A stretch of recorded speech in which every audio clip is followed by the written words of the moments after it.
이 이야기는 해외 실제 사연을 재구성하여 제작하였습니다. 등장하는 모든 인물과 단체는 실제와 무관하며 이야기의 전개와 결말은 창작물로서의 각색이 포함되어 있습니다. 민수의 가장 오래된 기억은 추석 차례상 앞에서 시작된다. 어머니의 손은 언제나 대연의 접시를 먼저 채웠다. 갓 지은 송편, 기름기 흐르는 갈비찜, 윤기 나는 전 모든 것이 대연의 앞에 먼저 놓였다. 민수는 그 옆에 조용히 앉아 자기 차례를 기다렸다. 기다림은 습관이 되었고 습관은 체념으로 굳어졌다. 대연아, 이거 내가 좋아하는 거지? 어머니의 목소리는 언제나 대연을 부를 때 한 톤 높아졌다. 따뜻하고 부드러운 음성이었다. 민수를 부를 때의 그 목소리와는 달랐다. 민수에게는 민수야, 밥 먹어라 정도의 짧고 건조한 말이 전부였다. 명절마다 되풀이되는 풍경이었다. 친척들이 모이면 대연은 중심에 섰다. 그는 농담을 던지며 웃음을 샀고 어른들은 그의 어깨를 두드리며 칭찬을 아끼지 않았다. 대연이는 참 똑똑하네. 이렇게 당찬 녀석이 어디 있어. 민수는 구석에서 그 광경을 지켜보았다.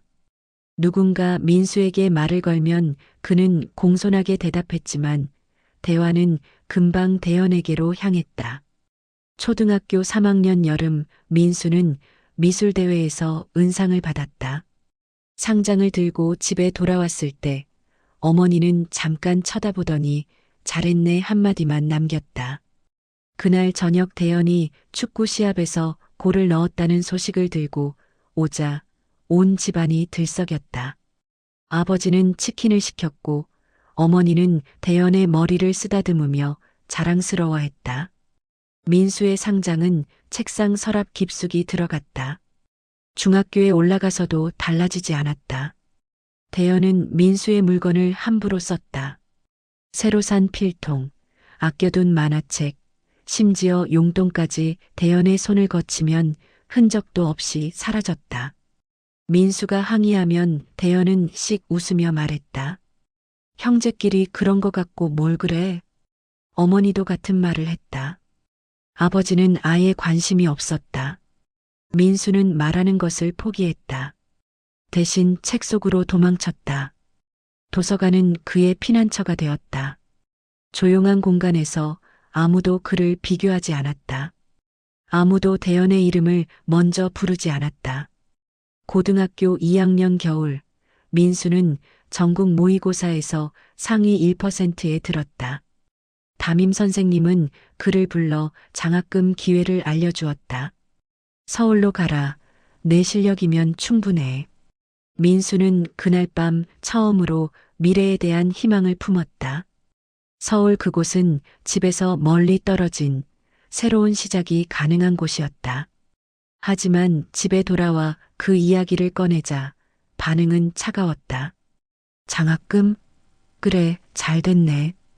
어머니는 설거지를 하며 무심하게 대답했다. 대연은 옆에서 게임을 하며 코웃음을 쳤다. 형, 공부벌레 티 좀 그만 내. 민수는 아무 말도 하지 않았다.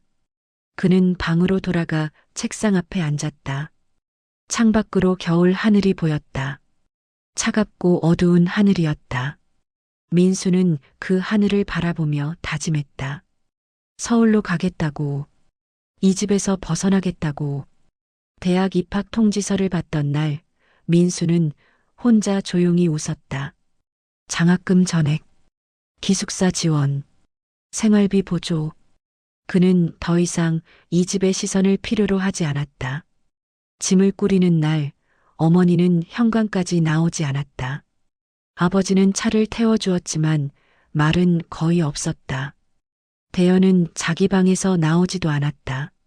서울행 기차 안에서 민수는 창밖을 바라보았다.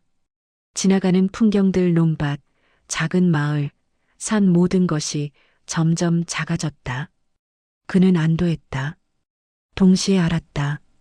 이 거리가 그를 자유롭게 해줄 것이라는 걸. 하지만 마음속 빈자리는 쉽게 채워지지 않았다. 기숙사 침대에 누워 천장을 바라보며 민수는 생각했다. 왜 나는 사랑받지 못했을까? 왜 나는 언제나 두 번째였을까? 그 질문에 대한 답은 없었다. 대신 시간이 흘렀고 민수는 공부와 아르바이트로 하루하루를 채웠다. 그는 스스로를 단련했다. 참는 법을 익혔고 감정을 숨기는 법을 배웠다. 겉으로는 성실하고 조용한 학생이었지만 속으로는 여전히 그 명절 차례상 앞에 앉아 있는 어린아이였다. 그리고 그 상처는 민수가 알지 못하는 사이 깊숙이 뿌리내렸다. 언젠가 그것이 다시 수면 위로 떠오를 것이라는 것도 모른 채 서울의 봄은 민수에게 새로운 시작을 약속했다. 대학 도서관 3층 창가 자리. 민수는 그곳에서 지은을 처음 만났다. 그녀는 경영학 교재를 펼쳐놓고 형광펜으로 줄을 긋고 있었다. 햇살이 그녀의 옆얼굴을 비추었고 민수는 무심코 그 모습을 바라보았다. 지은이 고개를 들어 눈이 마주쳤을 때 민수는 당황해서 책으로 시선을 돌렸다.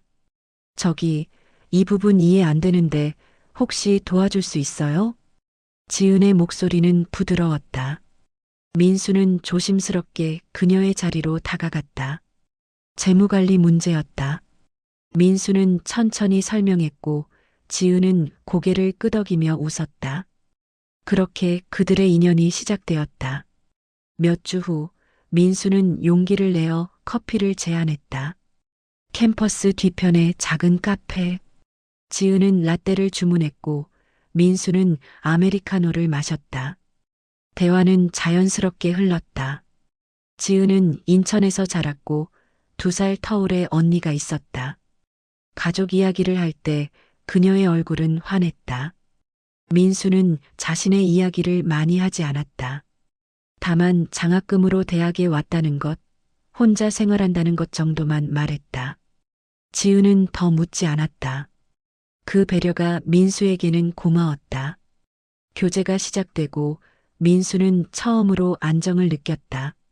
지은과 함께 걷는 캠퍼스 길, 도서관에서 나란히 앉아 공부하는 저녁, 주말에 함께 보는 영화 모든 것이 소박하지만 진실했다. 민수는 지은에게서 자신이 평생 받지 못했던 것을 발견했다. 관심, 따뜻함, 존재 자체로 충분하다는 확신. 졸업을 앞두고 민수는 중견기업에 취직했다. 안정적인 월급, 합리적인 근무 환경. 지은도 같은 시기에 회사에 들어갔다. 두 사람은 조심스럽게 미래를 그렸다. 작은 원룸을 얻어 함께 살기 시작했고 1년 후 소박한 결혼식을 올렸다. 결혼식 날 민수의 가족도 왔다. 어머니는 축의금 봉투를 건네며 짧게 말했다. 잘 살아라. 아버지는 악수를 했고 대연은 멀찍이 서서 휴대폰만 들여다보았다. 그런데 피로연이 끝나갈 무렵 민수는 이상한 장면을 목격했다. 대연이 지은에게 다가가 무언가 말을 건네는 모습이었다. 지은은 웃으며 대답했다. 두 사람의 대화는 길지 않았지만 민수는 왠지 모를 불편함을 느꼈다. 대연이 지은을 바라보는 눈빛이 묘하게 오래 머물렀다. 형수 정말 예쁘다. 대연이 민수에게 다가와 말했다. 고맙다. 잘 모셔. 형수 같은 사람 놓치면 후회해. 민수는 그 말을 농담으로 받아들였다. 하지만 마음 한구석에 작은 가시가 박혔다. 결혼 2년 차 준이가 태어났다. 병원에서 처음 아기를 안았을 때 민수는 눈물을 참을 수 없었다. 작고 따뜻한 생명, 자신의 피가 흐르는 존재. 민수는 준이를 보며 다짐했다. 이 아이는 자신처럼 외롭지 않게 키우겠다고. 사랑받는다는 확신 속에서 자라게 하겠다고. 지은은 좋은 엄마였다. 밤마다 일어나 분유를 먹이고 기저귀를 갈고 아이를 재우는 그녀의 모습은 헌신 그 자체였다. 민수는 퇴근 후 최대한 빨리 집에 돌아와 지은을 도왔다. 함께 준이를 목욕시키고, 함께 동화책을 읽어주고, 함께 아이의 미소를 지켜보았다. 그것은 평온했다. 행복했다. 민수는 마침내 자신이 원하던 삶을 얻었다고 믿었다. 하지만 균열은 작은 곳에서 시작되었다. 준이가 돌을 지나고 지은이 복직을 준비하던 무렵이었다.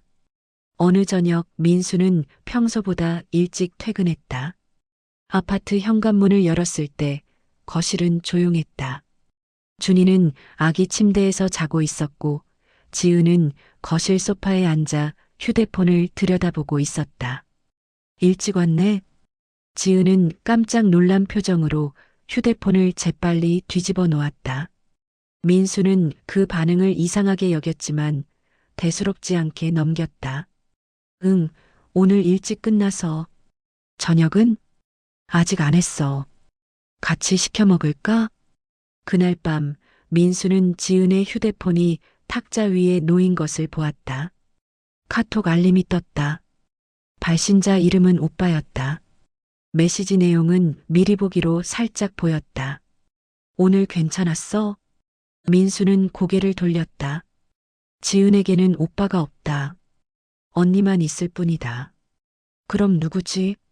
회사 선배일까? 민수는 묻지 않았다. 하지만 마음 한구석에 작은 가시가 박혔다. 며칠 후 지은은 주말에 동창 모임이 있다며 외출했다. 민수는 준이와 함께 집에 남았다. 저녁 무렵 지은에게 전화를 걸었다. 전화는 2번 울리고 끊겼다. 문자가 왔다. 지금 좀 바빠. 나중에 전화할게. 민수는 휴대폰을 내려놓고 준이를 안았다. 아이는 그의 품에서 웃었다. 민수도 웃었지만 그 웃음은 억지스러웠다. 시간이 흐를수록 작은 신호들이 쌓였다. 지은의 귀가 시간이 점점 늦어졌다. 회식이라고 했다가 야근이라고 했다가 친구를 만난다고 했다. 민수는 묻지 않았다. 믿고 싶었다. 의심하는 것 자체가 그녀를 모욕하는 일처럼 느껴졌다. 그러나 어느 날 밤 민수는 지은의 코트에서 낯선 향수 냄새를 맡았다. 지은이 평소 쓰지 않는 향이었다. 그런데 그 향은 어디선가 맡아본 듯했다. 민수는 기억을 더듬었다. 그리고 떠올렸다. 대연이 쓰던 향수였다. 몇 년 전 명절에 집에 갔을 때 대연이 자랑스럽게 보여주던 프랑스산 향수. 이거 좀 비싸긴 한데 여자들이 좋아해라며 웃던 얼굴이 기억났다. 민수는 아무 말 없이 코트를 옷걸이에 걸었다. 지은은 샤워를 하고 있었다. 물소리가 욕실에서 흘러나왔다. 민수는 거실에 앉아 멍하니 창밖을 바라보았다. 밤의 서울은 불빛으로 가득했다. 수많은 사람들이 저마다의 삶을 살고 있었다. 민수는 그 중 하나였지만 갑자기 혼자라는 느낌이 들었다. 다음 날 민수는 지은의 가방에서 호텔 영수증을 발견했다. 우연이었다. 지은이 지갑을 찾아달라고 해서 가방을 뒤지다가 영수증이 떨어졌다. 민수는 그것을 집어들었다. 서울 강남의 한 비즈니스 호텔. 결제 날짜는 지난주 금요일. 지은이 야근을 한다고 했던 날이었다. 민수는 영수증을 자세히 들여다보았다. 결제 카드 끝 4자리가 적혀 있었다. 5847. 민수는 그 숫자를 어디선가 본 기억이 났다. 잠시 생각하다가 깨달았다. 작년 추석에 고향집에서 대연이 계산하려고 카드를 꺼냈을 때 민수가 우연히 본 숫자였다. 대연이 형, 내가 살게라며 웃던 모습이 떠올랐다. 민수의 손이 떨렸다. 아니, 설마. 대연은 부산에 있다. 대학원생이다. 서울에 올 이유가 없다. 하지만 민수는 문득 떠올렸다.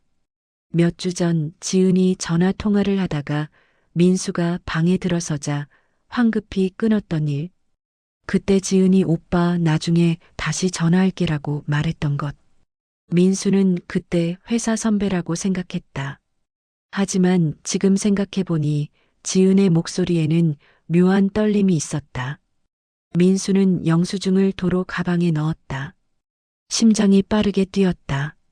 지은에게 지갑을 건넸다. 고마워. 지은은 웃으며 지갑을 받았다. 그 미소가 민수에게는 칼처럼 느껴졌다. 그날 밤 민수는 잠을 이루지 못했다. 지은은 옆에서 깊이 잠들어 있었다. 민수는 천장을 바라보며 생각했다. 대현일 리 없다. 설명이 있을 것이다. 회사 출장이었을 수도 있다. 동료와의 업무 미팅이었을 수도 있다. 하지만 왜 말하지 않았을까? 왜 숨겼을까? 그리고 왜 그 향수가 대현의 것과 같을까? 왜 카드 번호가 대현의 것과 일치할까? 민수는 눈을 감았다. 어둠 속에서 과거의 기억이 떠올랐다. 결혼식 날 대현이 지은을 바라보던 눈빛, 명절 차례상, 어머니의 편애, 외로움, 그 모든 것이 다시 밀려왔다. 민수는 깨달았다. 자신이 평생 도망쳤던 그 고독이 지금 다시 찾아오고 있다는 것을, 그리고 이번에는 도망칠 곳이 없다는 것을. 민수는 더 이상 참을 수 없었다. 호텔 영수증과 그 낯선 향수, 그리고 카드 번호 모든 조각이 대현을 가리키고 있었다. 하지만 민수는 스스로에게 물었다. 정말 대현일까? 부산에 있는 대학원생이 서울까지 올라와서 형수와 불륜을 저지를까? 민수는 확인이 필요했다. 일주일 전 민수는 대현에게 전화를 걸었다.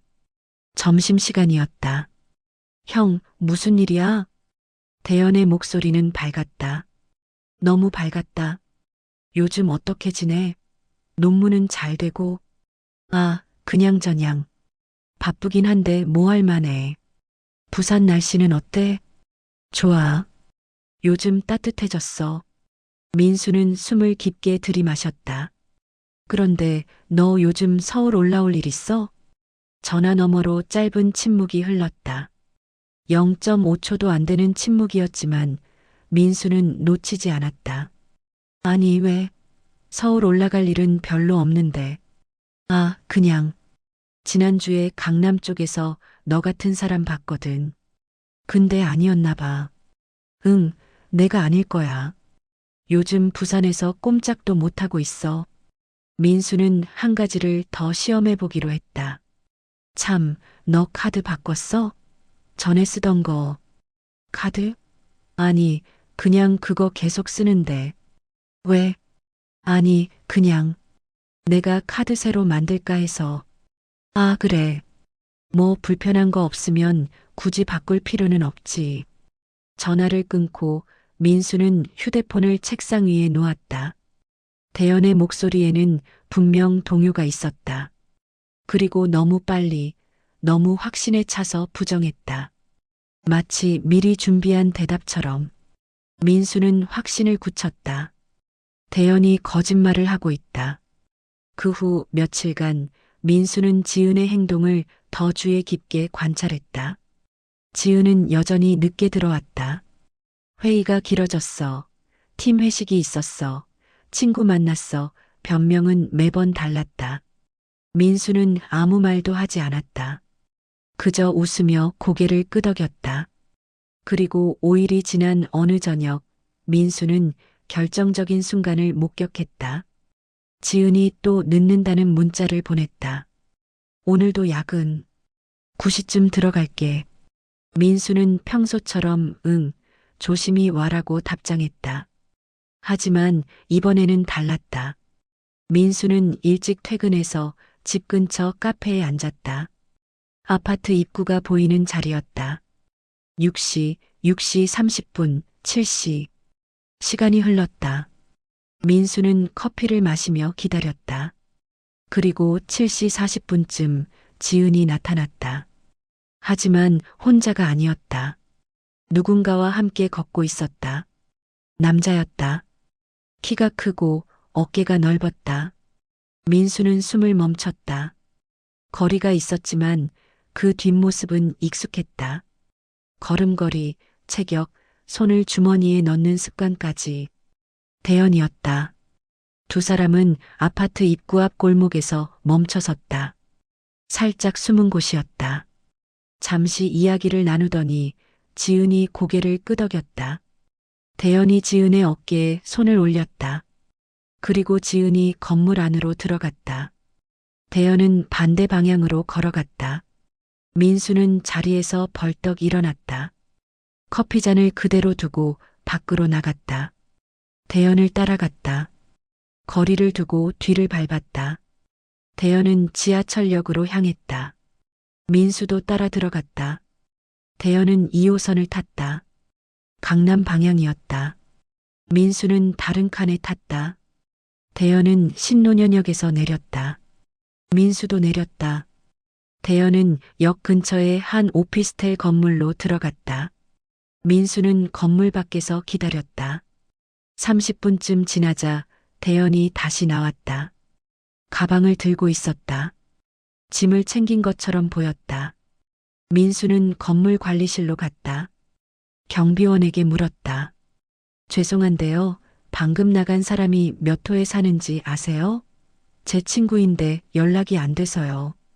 경비원은 의아한 표정을 지었지만 친절하게 답했다. 아, 1205호 사시는 분이요? 한 달 전부터 계신 것 같은데요. 감사합니다. 민수는 건물을 나왔다. 대연은 부산에 있다고 했다. 하지만 실제로는 서울에 머물고 있었다. 한 달 전부터, 그리고 오늘 지은과 함께 있었다. 민수는 휴대폰을 꺼내 사설 탐정을 검색했다.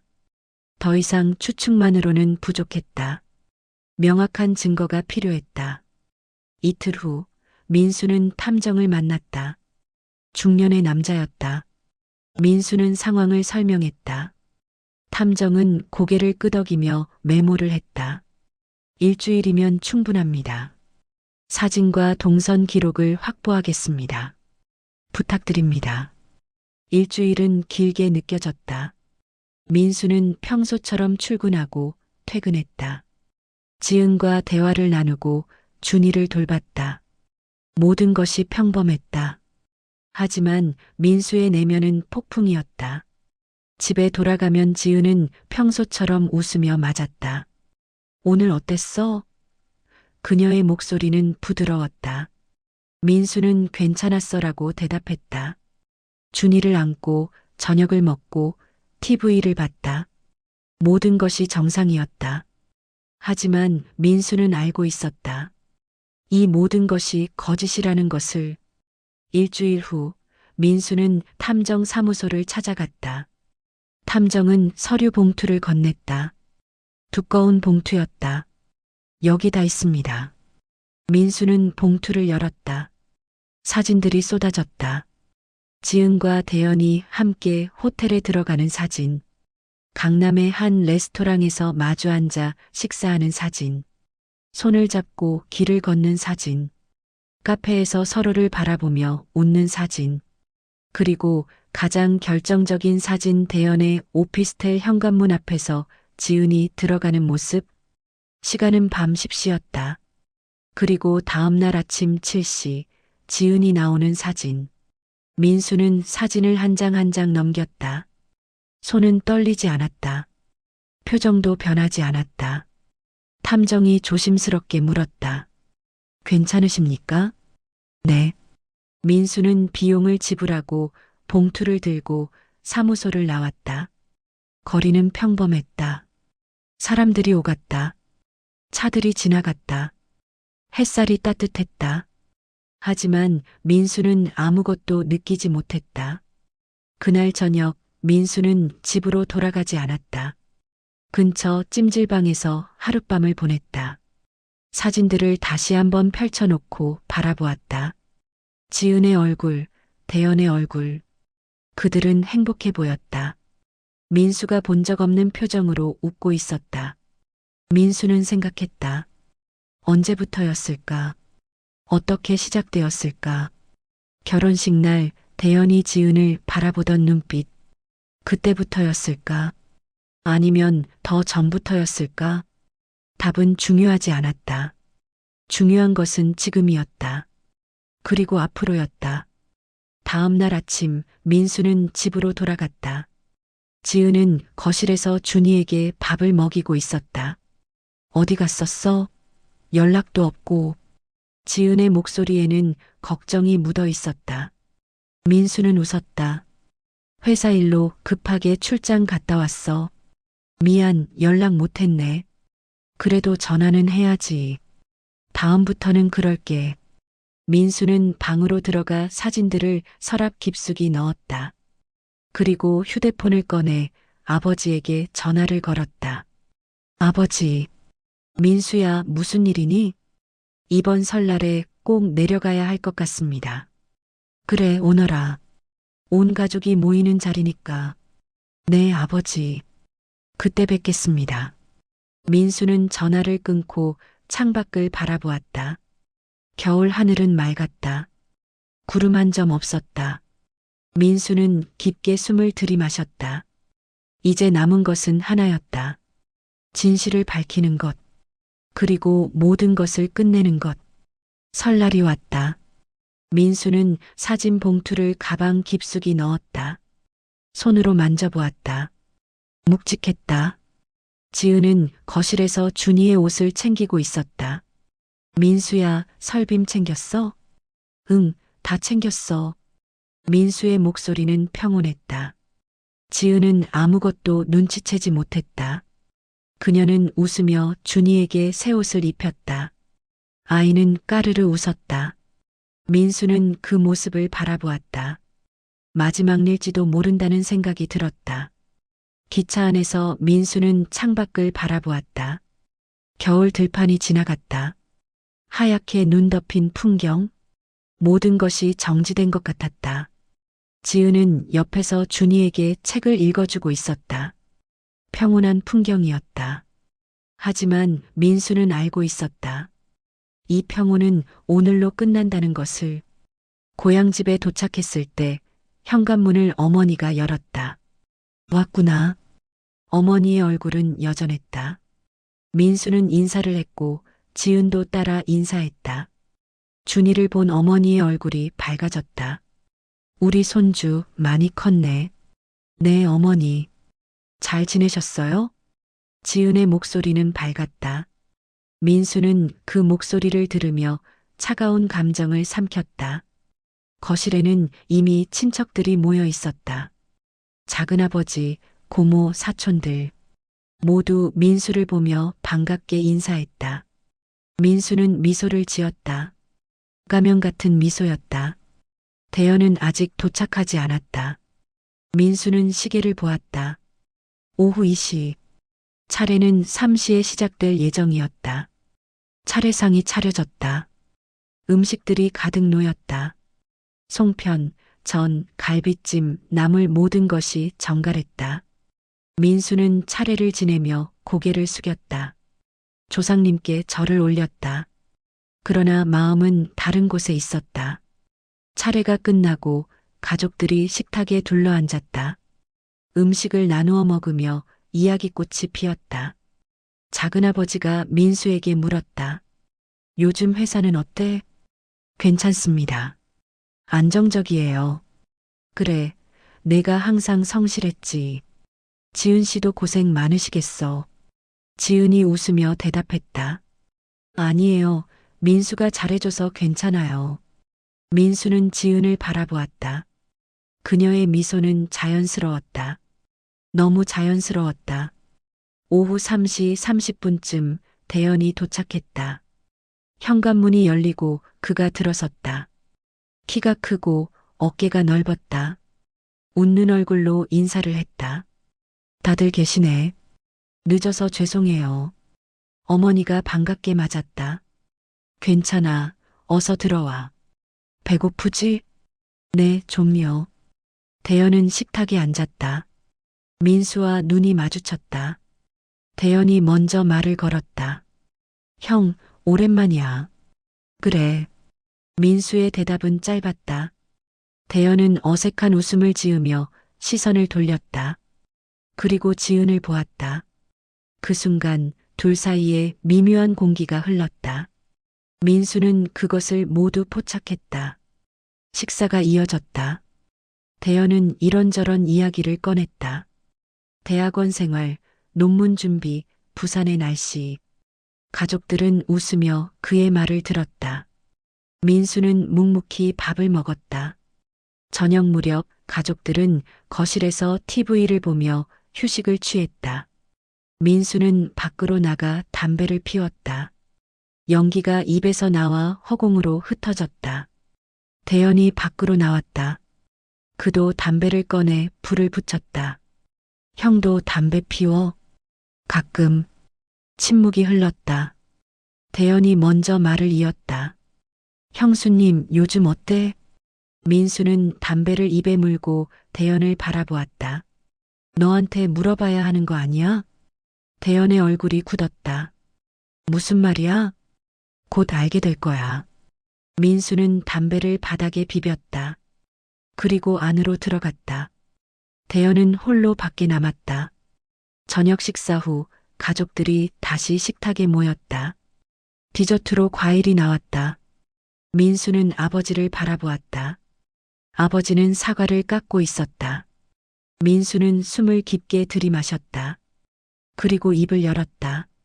아버지, 어머니, 그리고 모든 분들께 말씀드릴 게 있습니다. 식탁이 조용해졌다. 모두의 시선이 민수에게 쏠렸다. 지은의 얼굴이 하얗게 변했다. 민수야, 무슨 일이니? 어머니가 물었다. 민수는 주머니에서 사진 봉투를 꺼내 식탁 위에 놓았다. 천천히 사진들을 펼쳤다. 지은과 대연이 함께 있는 사진들. 호텔에 들어가는 사진. 손을 잡고 걷는 사진. 오피스텔 앞에서 키스하는 사진. 식탁이 얼어붙었다. 아무도 말을 하지 않았다. 고모가 사진을 집어들었다. 얼굴이 굳어졌다. 이게 뭐야? 민수는 차분하게 말했다. 지은이가 대연이랑 1년 넘게 불륜 관계를 유지했습니다. 어머니는 비명을 질렀다. 작은아버지는 자리에서 벌떡 일어났다. 아버지는 사진을 하나하나 집어들고 바라보았다. 그의 손이 떨렸다. 그리고 민수는 잠시 말을 멈췄다. 목소리가 떨렸지만 그는 억지로 가라앉혔다. 준이가 제 아이가 아닐 가능성이 높습니다. 식탁이 폭발했다. 어머니는 손으로 입을 막았다. 작은아버지는 대연에게 소리쳤다. 야, 이 새끼야. 아버지가 테이블을 주먹으로 내리쳤다. 조용히 해. 모두가 입을 다물었다. 아버지는 천천히 대연을 바라보았다. 대연아. 네, 아버지. 이게 사실이냐? 대연은 고개를 숙였다. 말이 없었다. 지은은 눈물을 흘리며 떨고 있었다. 대연아, 내가 묻고 있다. 아버지의 목소리는 낮고 무거웠다. 죄송합니다. 그 순간 식탁은 완전히 무너졌다. 고모는 지은을 노려보았다.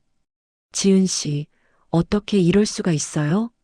작은아버지는 대연에게 다가가 멱살을 잡았다. 미친놈아, 형수한테 어떻게 그럴 수가 있어? 아버지가 말렸다. 나. 작은아버지가 물러섰다. 민수는 자리에서 일어나 대연 앞으로 걸어갔다. 두 사람이 마주섰다. 민수가 천천히 입을 열었다. 대연아, 형, 내가 부산에 있다고 했을 때 난 믿었어. 내가 논문 쓴다고 했을 때도 믿었어. 민수의 목소리는 차갑게 가라앉았다. 근데 넌 신노년 오피스텔에서 살고 있었지. 한 달 전부터 지은이랑 함께. 대연의 얼굴이 하얗게 변했다. 형, 그게. 변명하지 마. 민수가 한 걸음 더 다가갔다. 지난 1년 동안 몇 번이나 만났어? 호텔은 몇 번 갔어? 내가 준이 안고 있을 때 너는 지은이랑 어디 있었어? 대연은 대답하지 못했다. 그저 고개를 숙였다. 고개 들어. 민수의 목소리에 힘이 실렸다. 고개 들라고. 대연이 천천히 고개를 들었다. 눈은 붉어져 있었다. 형, 미안해. 진짜 미안해. 미안하다고? 민수가 비웃었다. 넌 평생 나한테서 모든 걸 빼앗아 갔어. 어릴 때부터 어머니의 관심, 아버지의 칭찬, 집안의 사랑. 그것도 모자라서 이제 내 가정까지 빼앗아 간 거야? 형, 나는. 닥쳐. 민수의 목소리가 거실을 울렸다. 넌 한 번도 미안하다고 생각한 적 없어. 넌 그냥 내가 원하는 걸 가져갔을 뿐이야. 형의 물건이든 형의 아내든. 식탁은 죽음 같은 침묵에 잠겼다. 아버지가 천천히 입을 열었다. 대연아, 내 아버지. 오늘부로 너한테 주던 생활비, 학비 전부 끊는다. 아버지. 입 닥쳐. 아버지의 목소리는 날카로웠다. 그리고 유산도 너한테는 한 푼도 안 간다. 내가 죽어도 내 이름은 유언장에 없을 거다. 어머니가 울먹이며 말했다. 여보, 그래도 자식인데. 당신은 입 다물고 있어. 당신이 저렇게 키워놨잖아. 어머니는 입을 다물었다. 눈물만 흘렀다. 아버지는 민수를 바라보았다. 민수야, 내 아버지. 유전자 검사부터 해라. 그리고 변호사 선임해서 이혼 진행해. 비용은 내가 댈 테니 걱정하지 마. 감사합니다, 아버지. 민수의 목소리는 담담했다. 아버지는 대연을 다시 바라보았다. 너 내일 짐 싸서 나가라. 이 집에 발도 들이지 마. 아버지, 제발. 나가라고 했어. 대연은 더 이상 말하지 못했다. 고모가 지은에게 말했다. 지은 씨도 나가세요. 여기 있을 자격 없어요. 지은은 준이를 안고 일어섰다. 눈물로 범벅이 된 얼굴로 민수를 바라보았다. 민수야, 미안해. 정말 미안해. 민수는 그녀를 똑바로 바라보았다. 미안하다고 다 되는 건 아니야. 준이는 유전자 검사 결과 나올 때까지 내가 데리고 있어. 그 후에는 법이 정하겠지. 지은은 더 이상 말하지 못하고 현관으로 향했다. 대연도 따라 일어섰다. 두 사람이 문을 향해 걸어갈 때 민수가 마지막으로 말했다. 대연아. 대연이 돌아봤다. 다시는 내 앞에 나타나지 마. 넌 오늘부터 내 동생이 아니야. 대연의 얼굴이 일그러졌다. 하지만 그는 아무 말도 하지 못했다. 두 사람은 집을 나갔다. 문이 닫히는 소리가 울렸다. 식탁은 무거운 침묵에 잠겼다. 작은아버지가 민수의 어깨에 손을 올렸다. 민수야, 잘 견뎌라. 우리가 다 도와줄 테니까. 고맙습니다. 아버지는 민수의 손을 잡았다.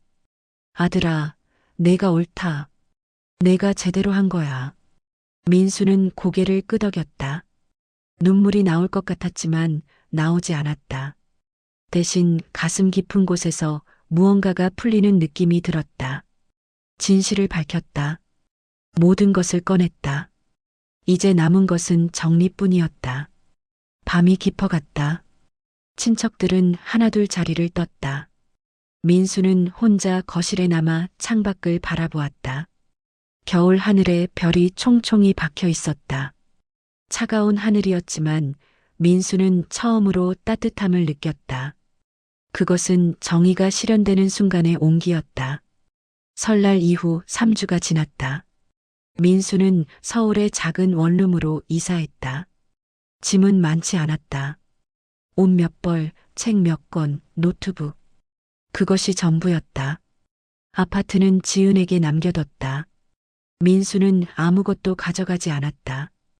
깨끗하게 끝내고 싶었다. 유전자 검사 결과는 2주 후에 나왔다. 민수는 변호사 사무실에서 봉투를 받았다.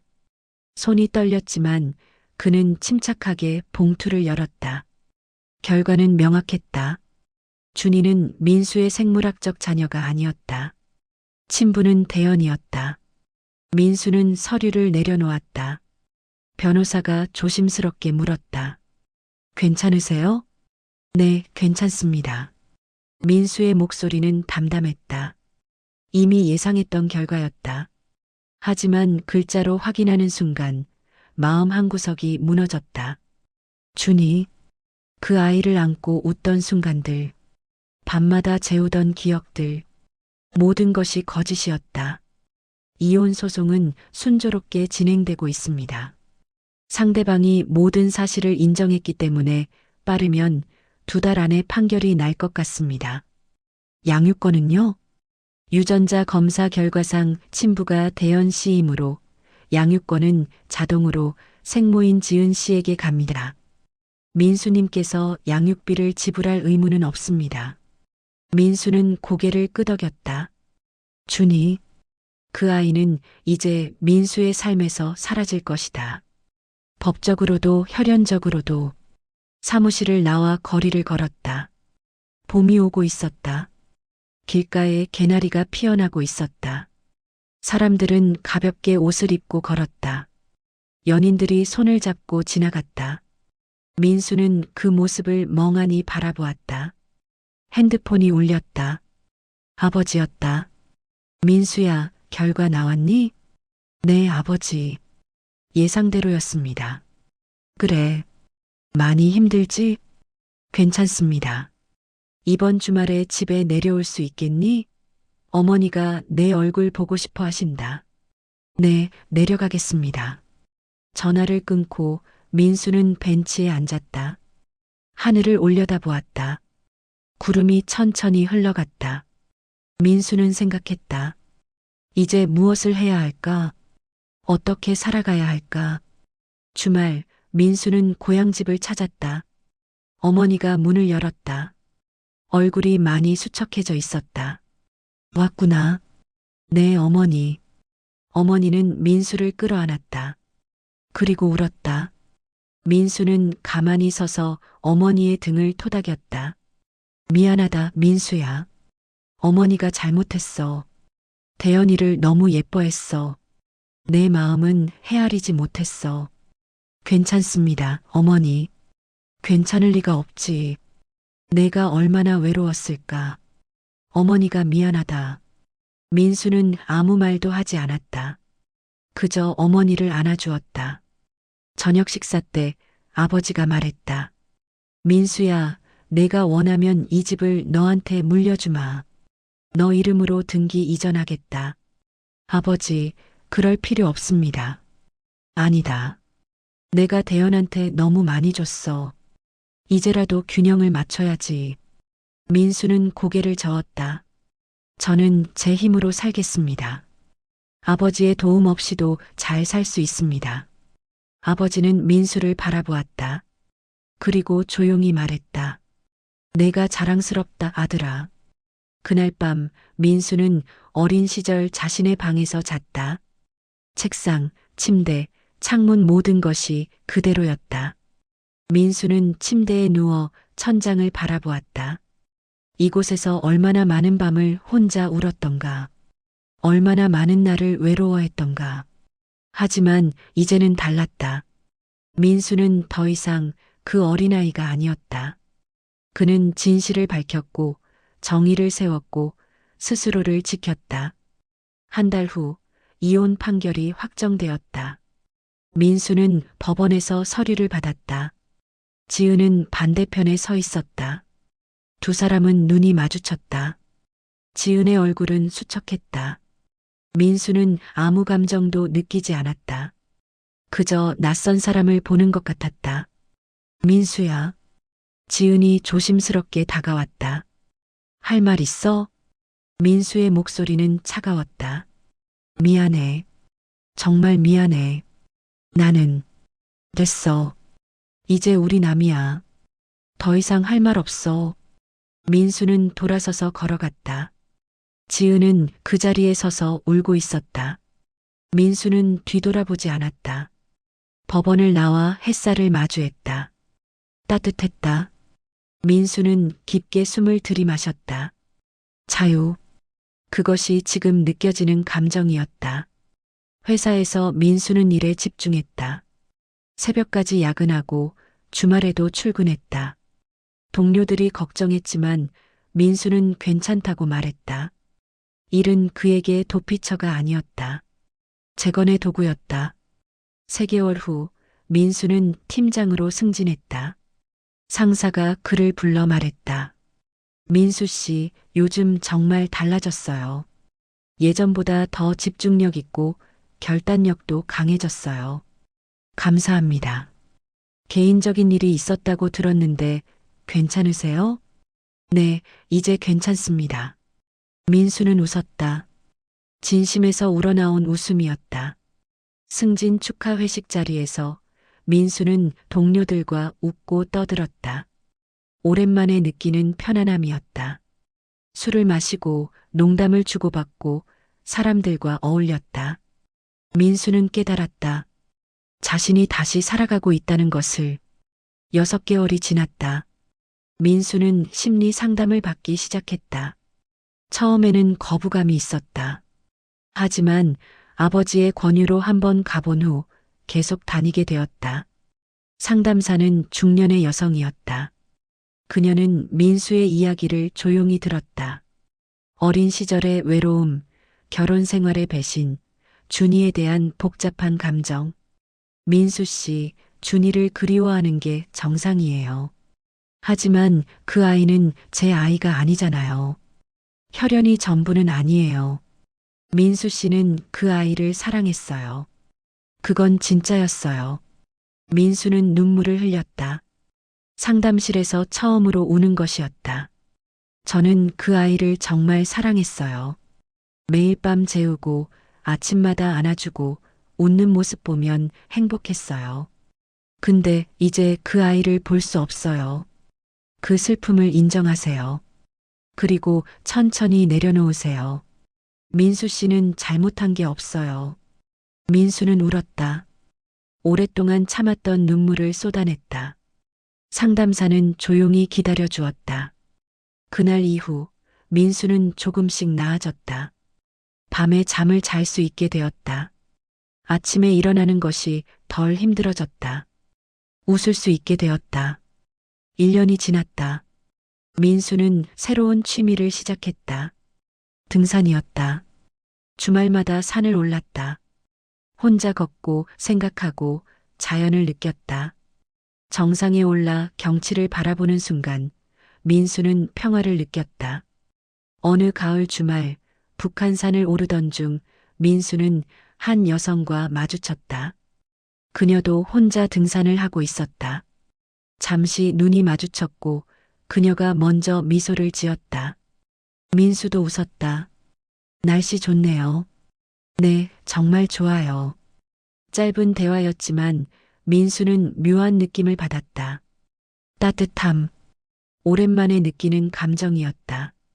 정상에서 그녀와 다시 마주쳤다. 그녀는 김밥을 먹고 있었다. 민수도 옆에 앉아 도시락을 꺼냈다. 자주 오세요? 네, 요즘 주말마다 와요. 당신은요? 저도요. 산 오르는 게 마음이 편해져서. 두 사람은 웃었다.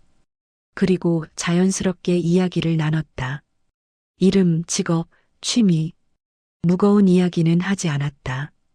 그저 가벼운 대화였다. 하산할 때 그녀가 물었다. 다음 주에도 오세요? 올 것 같아요. 저는 수진이에요. 그럼 여기서 또 봐요. 그녀는 손을 흔들고 떠났다. 민수는 그 뒷모습을 바라보았다. 그리고 웃었다. 기대. 그것이 지금 느껴지는 감정이었다. 대영과 지은의 소식은 가끔 들려왔다. 고모를 통해 들은 바로는 두 사람은 함께 살고 있지만 힘들어하고 있다고 했다. 대연은 아르바이트로 생계를 유지하고 지은은 육아와 일을 병행하며 고군분투한다고 했다. 친척들은 두 사람을 외면했고 동네에서도 소문이 퍼져 냉대를 받는다고 했다. 민수는 그 소식을 들으며 아무 감정도 느끼지 않았다. 동정도 분노도 아니었다. 그저 무관심이었다. 그들은 이제 민수의 삶과 무관한 사람들이었다. 2년이 지났다. 민수는 새 아파트를 샀다. 작지만 햇살이 잘 드는 곳이었다. 거실에는 책장을 놓고 베란다에는 화분을 두었다. 민수는 저녁마다 커피를 마시며 책을 읽었다. 평온한 일상이었다. 등산에서 만난 수진과는 계속 연락을 주고받았다. 친구 사이였다. 가끔 함께 등산을 하고 커피를 마시고 영화를 봤다. 민수는 서두르지 않았다. 천천히 조심스럽게 다가갔다. 어느 날 저녁 수진이 물었다. 민수 씨는 결혼한 적 있어요? 네, 있어요. 이혼했습니다. 아, 그러셨구나. 힘드셨겠어요. 힘들었죠. 하지만 이제 괜찮아요. 수지는 민수를 바라보았다. 민수 씨 강하시네요. 강한 게 아니라 선택한 거예요. 무너지지 않기로. 수지는 웃었다. 그리고 조용히 말했다. 저도 비슷한 경험이 있어요. 언젠가 이야기해 드릴게요. 민수는 고개를 끄덕였다. 두 사람은 서로를 이해하는 눈빛으로 바라보았다. 설날이 다시 왔다. 민수는 고향집을 찾았다. 어머니는 차례상을 차리고 있었다. 이번에는 달랐다. 어머니는 민수의 그릇에 먼저 음식을 담았다. 민수야, 이거 내가 좋아하는 거지? 네, 어머니. 많이 먹어라. 민수는 웃었다. 어머니도 웃었다. 아버지는 옆에서 흐뭇하게 바라보았다. 차례를 지내며 민수는 조상님께 절을 올렸다. 그리고 마음속으로 말했다. 저는 이제 괜찮습니다. 제 삶을 되찾았습니다. 저녁 무렵 민수는 밖으로 나와 하늘을 바라보았다. 별이 빛나고 있었다. 차가운 겨울밤이었지만 민수는 따뜻함을 느꼈다. 핸드폰이 울렸다. 수진이었다. 민수 씨, 설 잘 보내고 계세요? 네, 잘 보내고 있어요. 수진 씨도요? 네. 서울 올라오면 연락 주세요. 같이 저녁 먹어요. 그럴게요. 전화를 끊고 민수는 웃었다. 미래. 그것이 지금 보이는 풍경이었다. 민수는 깨달았다. 복수는 아무것도 해결하지 못한다는 것을. 중요한 것은 자기 자신을 지키는 것이라는 것을. 그리고 다시 일어서는 것이라는 것을. 민수의 삶은 무너졌었다. 하지만 그는 다시 쌓아 올렸다. 더 단단하게, 더 견고하게. 이번에는 아무도 무너뜨릴 수 없을 만큼. 하늘을 올려다보며 민수는 조용히 말했다. 나는 괜찮아. 이제 정말 괜찮아. 그리고 그것은 진실이었다.